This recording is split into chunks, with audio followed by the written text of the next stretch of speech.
Good morning, grade 5. As we started talking about the ancient Egyptian civilization, today we will talk about the pyramids. Today we will talk about the pyramids and what we need to know about the pyramids. We need to know about the pyramids, yes, exactly. How did they build them? Yes, you're right. What was the way that they used to build this huge building, and what was the reason or the purpose from building the pyramids?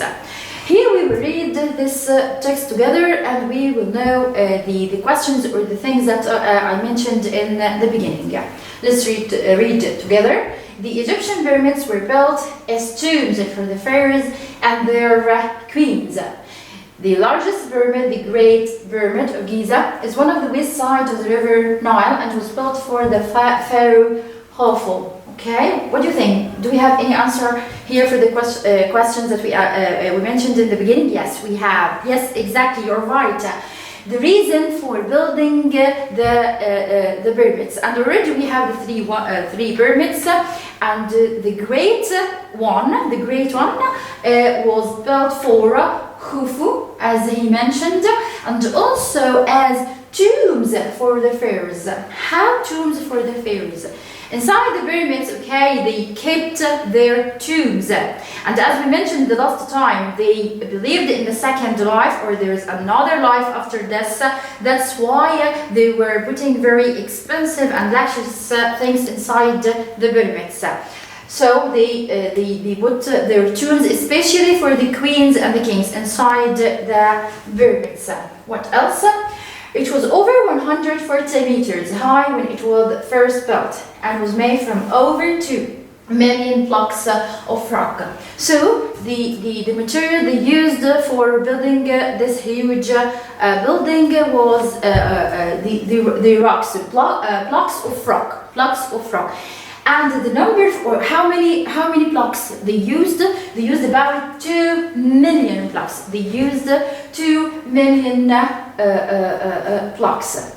Let's think together how they moved those huge blocks and put them and built this huge building.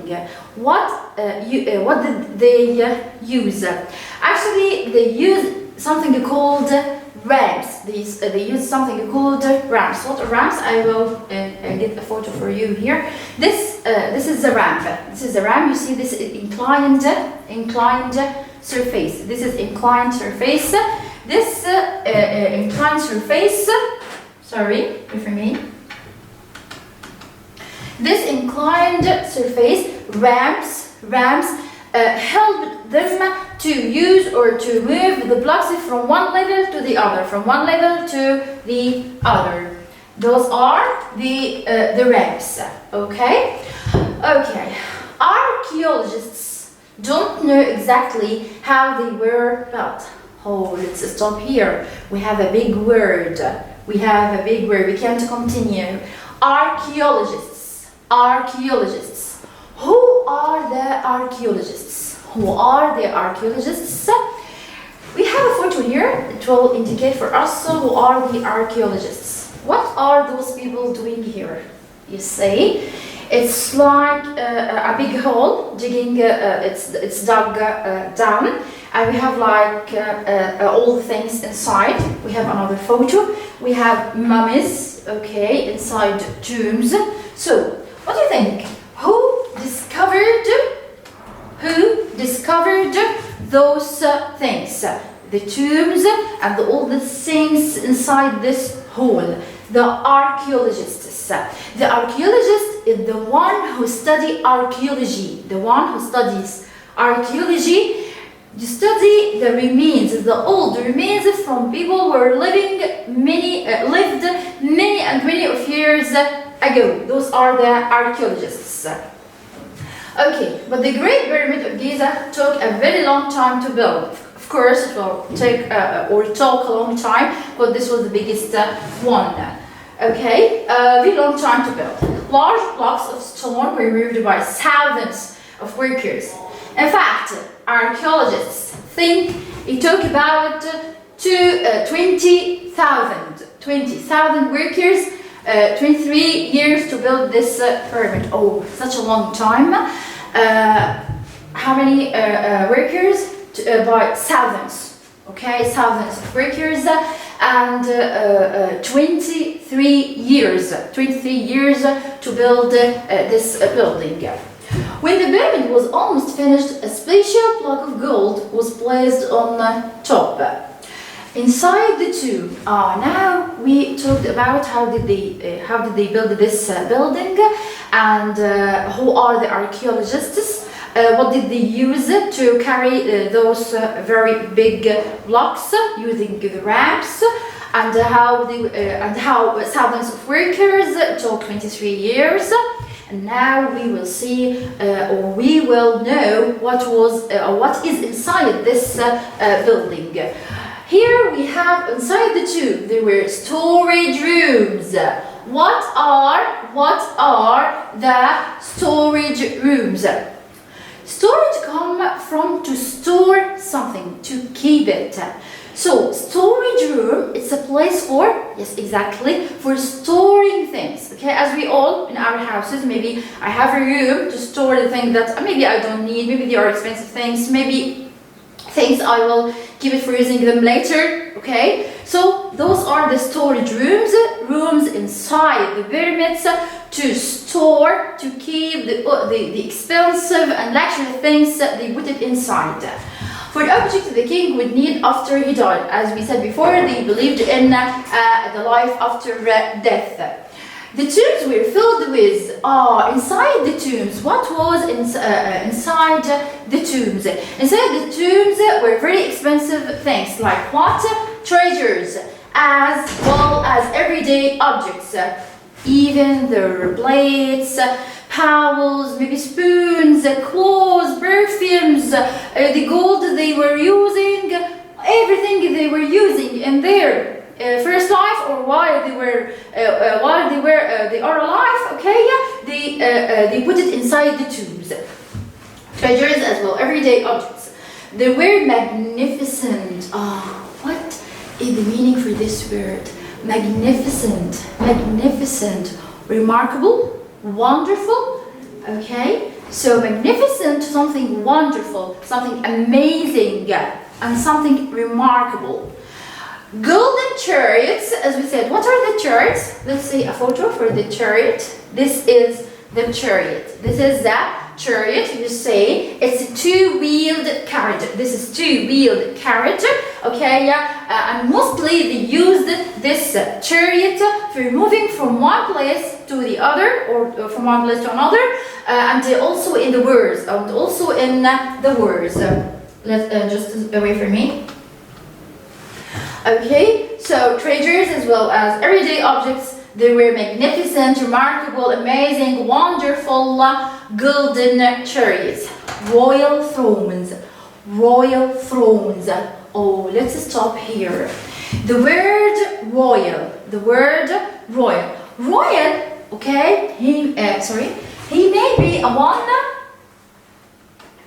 The royal one, okay, maybe he's a member. He is a member of the royal family. The royal, maybe he's a member of the royal family, okay. And throne. Throne is a seat. Throne is a seat. We have a picture here. This is the throne. This is the royal throne. This is the royal throne. So royal is something kingly or queenly, okay, and this is the throne, the seat. So the royal throne is the seat that you sit in or at as a queen or a king, as a queen or a king. This is the royal throne. Status, weapons, and jewelry. Jewelry, we have also another photo for the jewelry. Wait for me, sorry. Oh, sorry, maybe it wasn't good.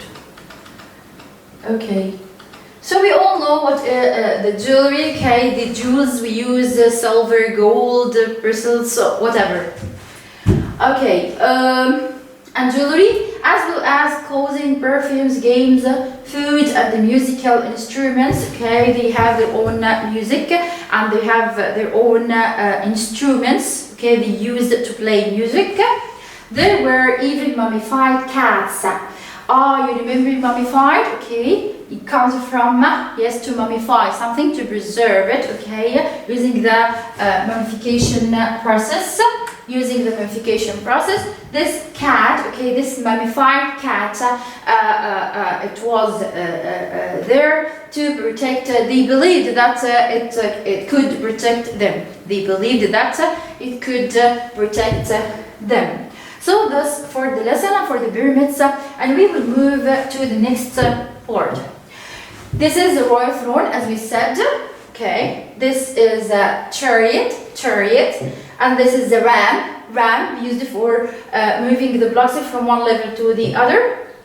And those are things, okay, were buried inside a hole. They discovered. Who discovered them? The archaeologists. The one who studies the archaeology. And those also, okay, some of the buildings or very ancient buildings they discovered, the archaeologists discovered. Okay, now we will move to the second part of the lesson, the passive voice. The passive voice. What is the passive voice? Passive voice, I use it when I don't know who did the action. Who didn't, I don't know who did the action. How? See here, we use the passive when we don't know who or what does or did the action. How? Olives are grown in Greece. Olives are grown in Greece. Oh, who grew the olives? Who grew the olives? I don't know. And this sentence is in passive. But how they put it in passive? How did they put it in passive? We will know now. She studies English. Sorry, I'm writing very big. She studies English. Okay. So we have the one who did the action. We have the action verb, and we have the thing that the action is performed on. The thing that the action is performed on. How much talking? In the passive, okay, we have, okay, the main two parts. The main two parts is verb to be and the be. And we call this the passive family. This is a passive family. What is the passive family? Verb to be plus be. I told myself she studies English.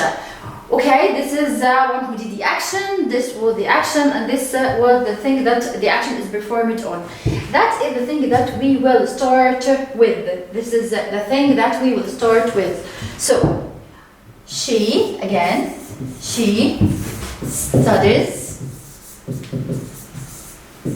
English. So, 1, 2, 3.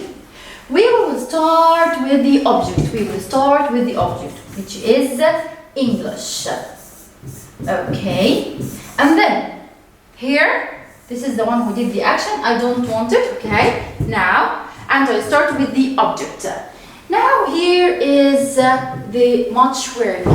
The action verb. The action, okay, the verb. So, as we said, the passive family is the verb to be and the be. So how we will do this here? I tell myself I should use verb to be, but how I will use verb to be here? I will use verb to be according to the tense I have.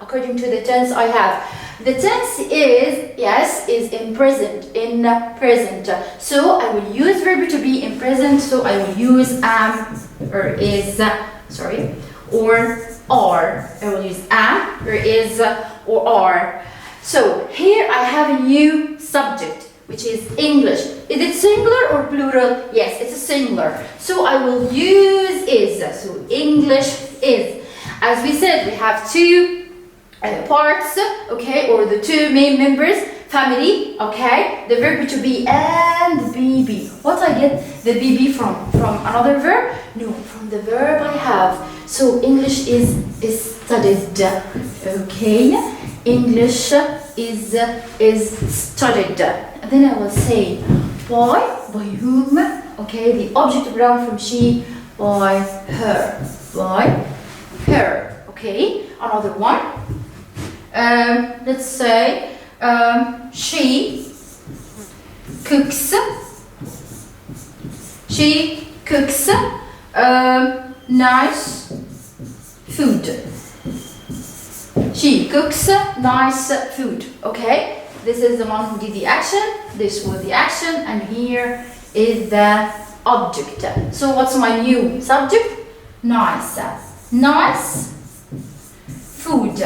And I will use the passive family. What is the passive family? Passive family, verb to be and the BB.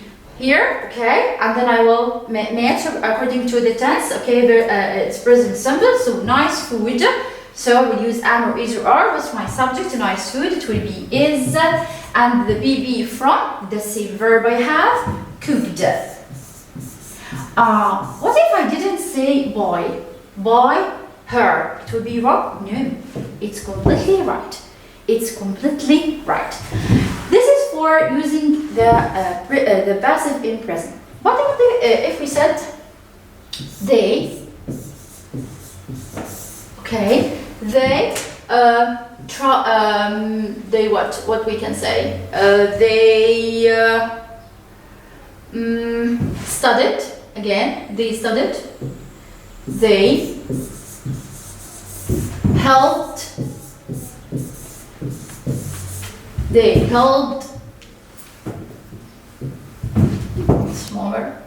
Sorry. They helped their mom. They helped their mom. So this is the one who did the action. This is the action. This is the verb, and their mom is the object. So this is my new subject. Their mom. Okay. Here helped. Okay. What is the passive family? Yes. Verb to be plus be. Here we will use the passive family according to the tense I have. What is the tense here? Past simple. Help. It ends with ed. So in this case I will use am and is and are? No. Here I will use was or were. Use was or were, but this is past simple. Here, what do you think? I will use was or were? Okay, yes, this is singular, so I will say was. I will say was. And then the BB, from which verb? The same verb I have, helped, and the BB from helped is helped again. Okay, I will stop here and I won't say by them. It will be wrong? No, it will be completely right. If I said that their mom was helped, if I said by them or not, it will be right. Okay. Okay. Tony. خلاص؟